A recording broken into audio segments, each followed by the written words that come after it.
Chapter 37. Destruction of Dakṣa's sacrifice.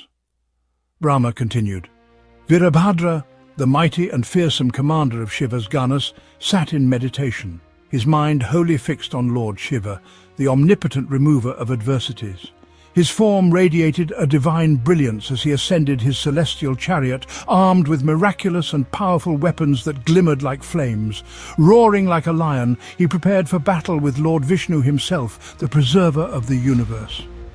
As Vīrabhadra readied himself, Vishnu, the omniscient and ever-glorious one, took up his celestial conch, Pankajanya. The sound of the conch echoed across the heavens, infusing strength and joy into the ranks of the devas. Inspired by Vishnu's call, the devas who had earlier fled in fear returned to the battlefield, roaring with newfound courage. The guardians of the quarters Indra, Agni, Yama and others rose in fury and launched a counterattack against the Gaṇas of Vīrabhadra. What followed was a tumultuous clash, with the earth trembling under the weight of their mighty battle cries. Each side fought with unparalleled ferocity, the sound of their roars resembling that of lions in the wild. Indra, the king of the devas, confronted Nandin, the bull-faced gatekeeper of Lord Shiva. With his thunderbolt, Indra struck Nandin with incredible force. But Nandin, undeterred, retaliated by hurling his razor-sharp trident at Indra, striking him squarely in the chest. Their battle was a spectacle of unrelenting power, as both warriors fought with unbridled enthusiasm, each determined to overpower the other. Elsewhere, Agni, the fire god, clashed with Asman, a fierce warrior among the Gaṇas, each exchanging blows with fiery weapons. Mahaloka, a valiant chieftain of the Gaṇas, invoked the grace of Lord Shiva and engaged Yama, the god of death, in a duel that sent tremors across the battlefield. Meanwhile, the formidable warrior Kanda locked horns with Nayata, the guardian of the southwestern quarter, striking him with an array of miraculous weapons. The fearless Munda battled Varuna, the lord of waters, and his spear strike seemed to challenge the very stability of the three worlds. Bhringi, another powerful warrior among Shiva's Gaṇas, confronted Vayu, the wind god, in a whirlwind of combat, exchanging deadly blows with tridents and other celestial weapons.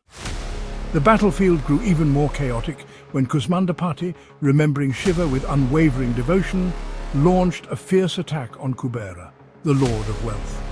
Amidst the frenzy, Kali and Kshetrapala, ferocious embodiments of Shiva's wrath, began to annihilate the devas. Splitting their bodies apart, they consumed their blood, creating a scene of unparalleled horror. Seeing the devas falter, Vishnu, radiant as 1,000 suns, stepped forward to confront the advancing forces. Summoning his discus, Sudarshana, Vishnu hurled it with immense power, lighting up the battlefield like an all-consuming fire. But Kshetrapala, undaunted by its might, caught the discus in his mouth, stopping it in its tracks. Infuriated, Vishnu grabbed Kshetrapala by the throat and forced him to spit out the discus. Retrieving it, Vishnu resumed his assault, summoning countless warriors from his body through his yogic powers. These soldiers, each a mirror image of Vishnu himself, wielded divine weapons and joined the fray, threatening to overwhelm the Gaṇas. Yet Vīrabhadra, steadfast and undeterred, invoked Lord Shiva in his heart. With a single strike of his trident, he reduced the newly formed warriors to ashes. The battlefield became a blazing inferno of destruction, with Vīrabhadra standing as its unyielding epicenter. In an epic clash, Vīrabhadra struck Vishnu in the chest with his trident, rendering the preserver of the universe unconscious. The devas gasped as Vishnu, the indomitable, lay motionless. Yet moments later, Vishnu, his eyes blazing with fury, rose again, his brilliance intensifying like the fire of cosmic dissolution.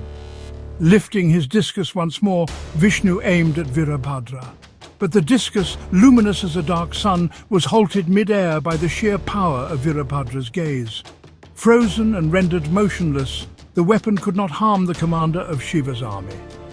Realizing the invincibility of Shiva's forces, Vishnu composed himself and resorted to his mantras to dispel the torpidity that had overtaken him. Regaining his composure, he took up his bow and arrows. Yet Vīrabhadra, swift as a storm, struck Vishnu's bow with 3 arrows, shattering it into pieces.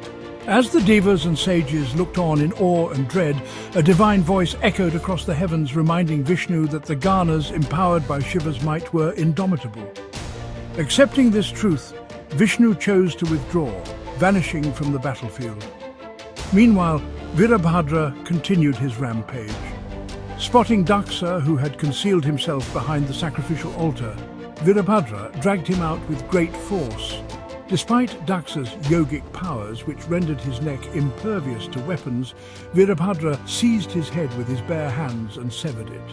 He then flung Dakṣa's head into the ultimate icial fire, marking vengeance. The battlefield, littered with the mutilated forms of devas and sages, bore witness to the unparalleled wrath of Vīrabhadra. Burgu, Pusan, Bhaga and others who had insulted or mocked Shiva were punished severely, stripped of their pride and in some cases of their bodily features. With the sacrifice desecrated and the enemies defeated, Vīrabhadra roared triumphantly, shaking the heavens with his victorious cry. The skies rained flowers, divine drums resounded and fragrant breezes wafted across the battlefield as the Gaṇas celebrated their triumph. Vīrabhadra, his task complete, returned to Kailāsa, where he was received with great honor by Lord Shiva. Pleased with his devotion and valor, Shiva appointed him as the supreme leader of his Gaṇas, granting him a place of eternal glory.